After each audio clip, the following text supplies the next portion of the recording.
Giving this perspective, I'd like to now give the floor to Cathy Kelvin, the President and CEO of the UN Foundation.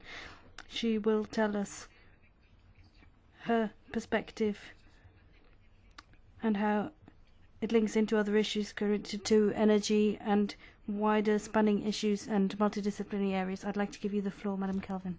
Merci beaucoup. It's good to see everyone again today. Thank you so much, ladies and gentlemen, excellencies. I'm so happy to be able to follow Zainab because she's laid the foundation for why action is so possible now.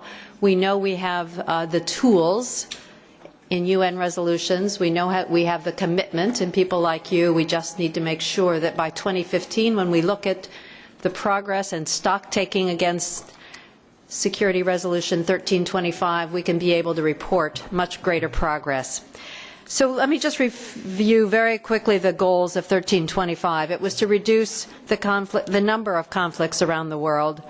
It was to eliminate rape as a weapon of war and an intended consequence of war.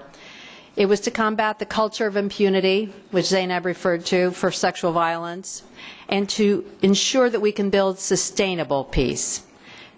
That takes the full power of both men and women, and it's not doing us any favor. It's not just a nice thing to do. It's an essential thing to do.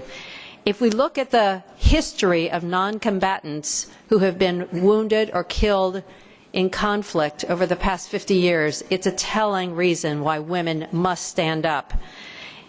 In World War I, non-combatants were only 10% of those who were killed or wounded. In World War II, it was 50%. But in African conflicts in the last 10 to 15 years, it's as high as 90%, and those are women and children. So what can we do? Well, it's so simple. There's three things I want to put forward. The first is that we must include women in negotiations. So I know that's a simple thing, but right now, in the last 20 years, we've signed hundreds of peace treaties. Less than 8% of the negotiators were women. We can certainly do better than that. Second, we need to support the grassroots women's organizations that are working to stop violence and promote peace in their communities. They are powerful weapons, and we need to make sure they have the support and tools to do the job they need to do. And third, we need to recruit more female peacekeepers. I'm so glad Zainab mentioned this as well. We need to train them. We need to ensure that the culture of sexual violence that sometimes exists in the countries in which they're working is something they're trained to deal with. There are 3 all-women peacekeeping units in the world right now, in Liberia, Haiti, and the DRC.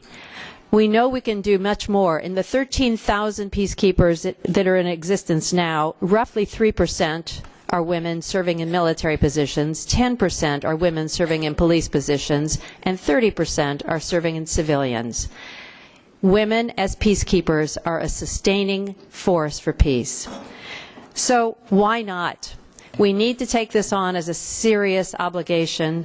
Every country that either pays for peacekeeping or provides peacekeepers, and I want to say thank you to all of those who do, it's a very valuable and honorable tradition, certainly can help. So let's all commit.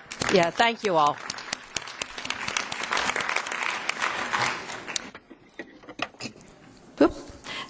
To empowering women to be instruments of peace and security. Thank you.